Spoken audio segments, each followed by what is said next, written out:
قائد انقلاب جناب سردار شوکت علی کشمیری ایڈوکیٹ صاحب کو کہ وہ اسٹیج پر آئیں اور اپنے خیالات کا اظہار کریں. جناب سردار شوکت علی کشمیری ایڈوکیٹ صاحب.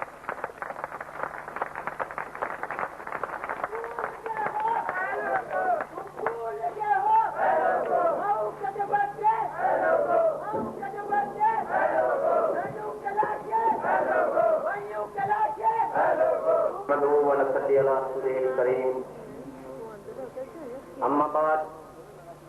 اعوذ باللہ من الشیطان الرجیم الذین وصدق رسولہ النبی الکریم. واجب الاحترام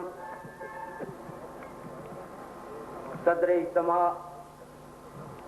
کنونشن کمیٹی کے چیئرمین جناب راجہ عتیق صاحب، پاکستان سے آئے ہوئے میرے دوست ساتھی جناب مسعود الحسن صاحب، سندھ دیش سے تشریف لائے ہوئے میرے عظیم کامریڈ جناب زبیر الرحمان صاحب، میرے کراچی سے آئی ہوئی بہنیں اور اسماعیل بروئی صاحب، میری پارٹی کے علماء کرام، NSF کے صدر جناب شاہد اعظم صاحب، مندوبین حضرات، سب سے پہلے میں آپ تمام دوستوں، آپ تمام احباب کا شکریہ ادا کرتا ہوں کہ آپ نے انتہائی کٹھن مشکل جدوجہد میں میرے شانہ بشانہ ہر لمحہ ساتھ دیا. اس ماحول میں جہاں حکمرانوں کی سازشیں، جہاں ان کا جبر، جہاں ان کا تشدد موجود ہے، وہاں انقلابی سوچ لے کر، حق کا پرچم لے کر، صداقت کا پرچم لے کر، آزادی کا پرچم لے کر چلنے والوں کے لیے کوئی آسان کام نہیں تھا. اس لیے میں آپ تمام کارکنان کا، مندوبین حضرات کا ایک دفعہ پھر شکریہ ادا کرتا ہوں، اس امید کے ساتھ، اس توقع کے ساتھ کہ یہ وطن ہمارا وطن ہے. اس وطن کے اندر تدوین پانے والی تاریخ ہماری تاریخ ہے. اس وطن کے اندر بسنے والے لوگ ہماری قوم کے لوگ ہیں. اس وطن کے جو دکھ ہیں، جو درد ہیں، وہ ہم سب لوگوں کے مشترک ہیں. آپ کی اور ہماری خوشیاں مشترک ہیں، آپ کی اور ہماری شخصیتیں ایک جیسی ہیں، آپ کی اور ہماری تاریخ ایک جیسی ہے. اور وہ دوست، مجھے انتہائی افسوس کے ساتھ کہنا پڑتا ہے کہ اس قافلے کو لے کے جب ہم چلے تھے تو کچھ دوست حکمرانوں کی سازشوں کی نظر ہو گئے، کچھ حکمرانوں کے کاسا لیس بن گئے، اور وہ اس انقلابی سفر میں ہمارے ساتھ چل نہ سکے.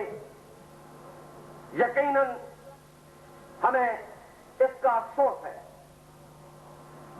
لیکن ہم جب تاریخ انسانی پہ نظر ڈالتے ہیں تو ملک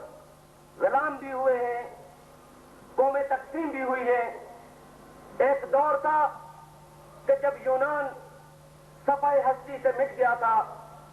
یونان کی کوئی تاریخ نہیں رہی تھی، یونان کا کوئی جغرافیہ نہیں رہا تھا،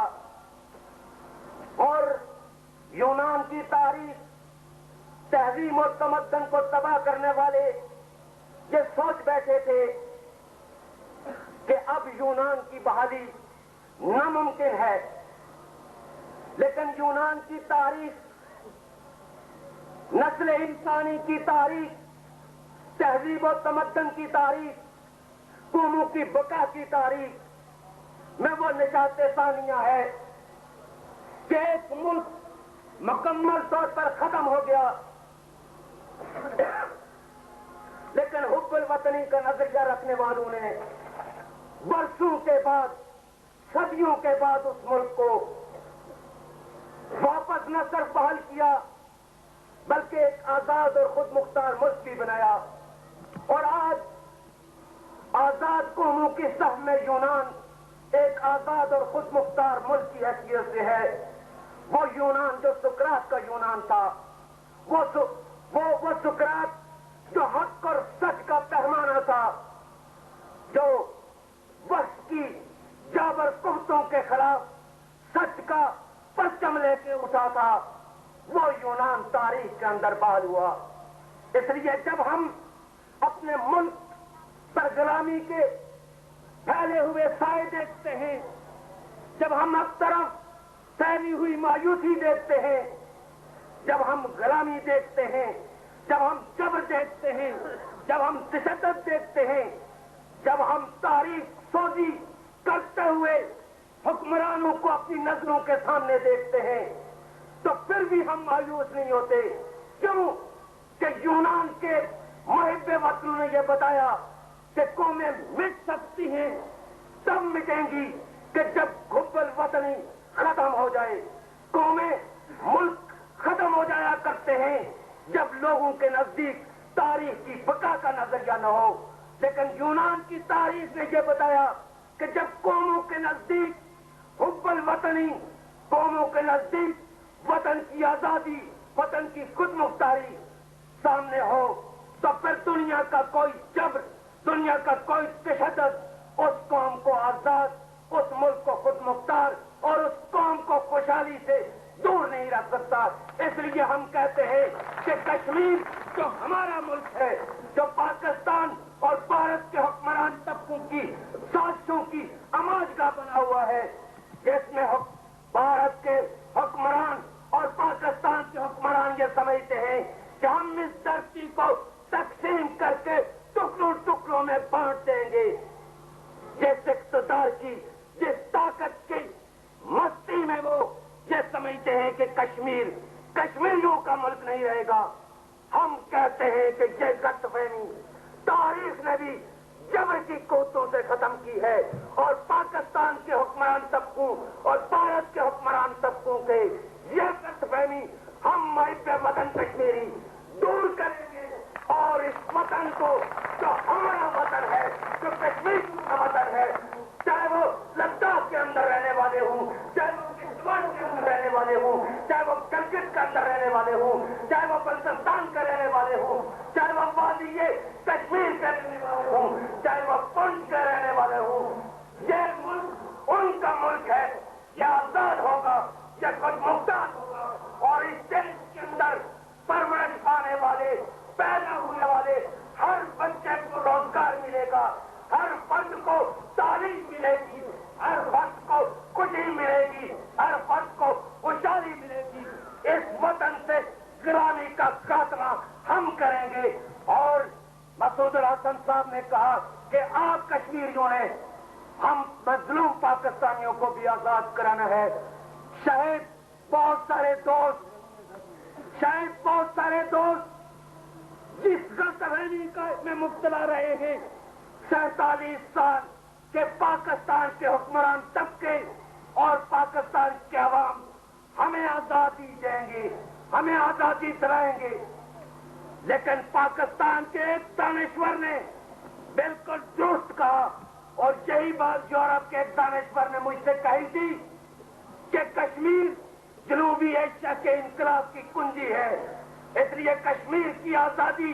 کشمیر کی خود مختاری اور کشمیر کے انقلاب کے خلاف صرف پاکستان کے، صرف بھارت کے حکمران طبقے ہی سازشیں نہیں کر رہے ہیں، بلکہ جنوبی ایشیا کے